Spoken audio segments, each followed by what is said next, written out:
اپنے اندر سے ڈر اور خوف کو ختم کرو، اور یاد رکھو مسلمان کے دونوں ہاتھوں میں لڈو ہے، وہ جیے گا دین اسلام کے ساتھ جیے گا تو غازی بن کر کے جیے گا، اور اگر مرے گا دین اسلام پر تو شہید ہو کر کے مرے گا۔ الحمدللہ رب العالمین، والصلاة والسلام على سید الانبیاء والمرسلین وعلى آلہ الطاہرین المطہرین۔ فقد قال النبی صلی اللہ علیہ وسلم، ہمارے محترم بزرگوں، جمعیت علماء کے کارکنان اور خدام اور اس سے محبت اور تعلق رکھنے والے میرے عزیز دوستو، آج کا یہ صوبائی اجلاس جمعیت علماء بہار کا، جس میں اصلاح معاشرہ کے سلسلے میں آپ حضرات کو وہ پیغام دیا جا رہا ہے جو پیغام جمعیت علماء کی ریڑھ کی ہڈی کی حیثیت رکھتا ہے۔ میرے عزیز دوستو، اصلاح معاشرے کا تعلق مسلمانوں کی زندگی سے وابستہ ہے، مسلمانوں کی معاشرتی اور معاملتی زندگی سے وابستہ ایک پیغام ہے۔ اللہ کے نبی جناب رسول اللہ صلی اللہ علیہ وسلم نے ایک موقع پر ارشاد فرمایا، قیامت تک آنے والے نسل انسانیت کو اور رسول اللہ کی رسالت پر ایمان و یقین رکھنے والوں کو یہ پیغام دیا اور پیشین گوئی فرمائی کہ دیکھو عنقریب ایک زمانہ ایسا آ سکتا ہے کہ لوگ نام کے مسلمان رہ جائیں گے، لیکن اسلام کا کام، اسلام کی تعلیمات اور اسلام کا نظام ان کی زندگی سے ختم ہو جائے گا، اور ایسے بھی حالات آ سکتے ہیں کہ قرآن جو اللہ کی کتاب ہے، اللہ کا کلام ہے، اس کلام کی آیات، الفاظ اور صورتیں باقی رہ جائیں گی، لیکن اس کی تعلیمات، اس کا حلال اور اس کا حرام، یہ سب کچھ انسان کی زندگی سے ختم ہو جائے گا۔ اور ایسے حالات آئیں گے کہ مسجدیں بڑی عالی شان ہوں گی، لیکن وہ مسجدیں ہدایت سے خالی ہوں گی، نمازیوں سے خالی ہوں گی، اور اگر نمازی ہوں گے تو اس نمازیوں کے دل اور دماغ دنیا میں لٹکے ہوں گے، اللہ کے سامنے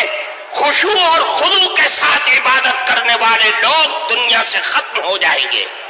میرے بھائیوں، میں آج اصلاح معاشرہ کے نام پر یہ پیغام جناب رسول اللہ صلی اللہ علیہ وسلم کا آپ کو دے کر کے یہ بتلانا چاہتا ہوں کہ اللہ کے نبی نے فرمایا کہ دیکھو ایسے حالات مت پیدا ہونے دینا، ایسے حالات کو جنم ہونے مت دینا کہ آپ کے درمیان سے اسلام کی تعلیم ختم ہو جائے، قرآن کے الفاظ باقی رہ جائیں اور اس کی تعلیمات تمہاری زندگیوں سے ختم ہو جائے۔ یاد رکھو، آج جن حالات میں ہم جی رہے ہیں، جن حالات میں ہم سانس لے رہے ہیں، دنیا جو ہمارے سماج اور معاشرے کو تباہ و برباد کرنے پر لگی ہوئی ہے، اس کے لیے ضروری ہے کہ ہم دنیا والوں سے یہ بتلا دیں کہ جتنا تم ہمیں ستاؤ گے،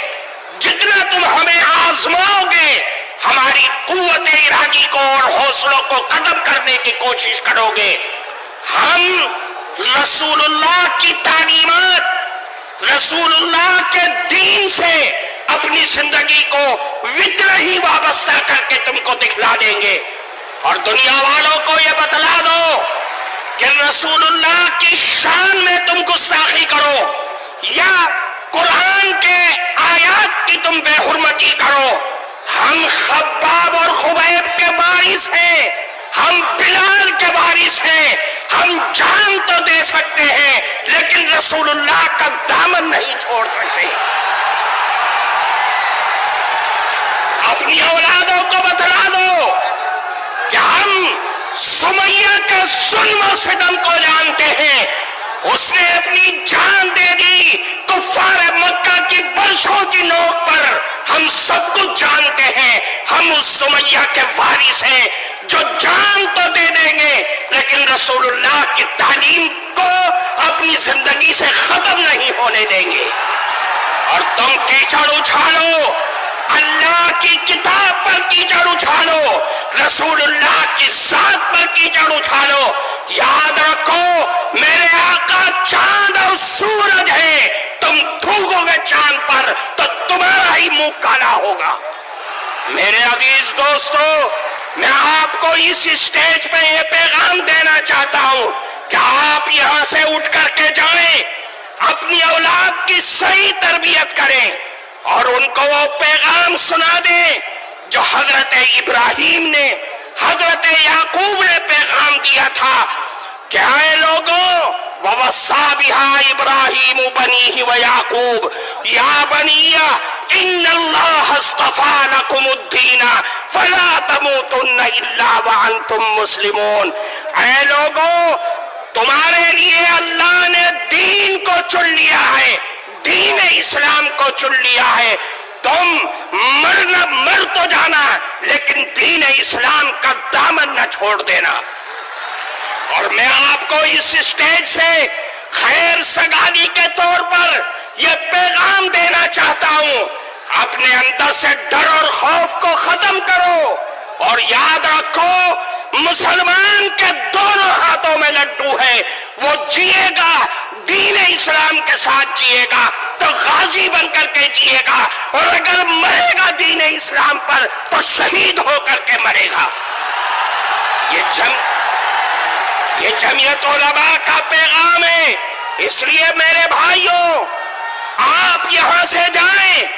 اپنی اولاد کی صحیح تربیت کریں, اس لیے کہ معاشرے کی سب سے پہلی سیڑھی اور سب سے پہلا زینہ اپنی اولاد کی صحیح تربیت کرنا ہے. اس لیے میرے بھائی, میں آج اس مبارک اسٹیج سے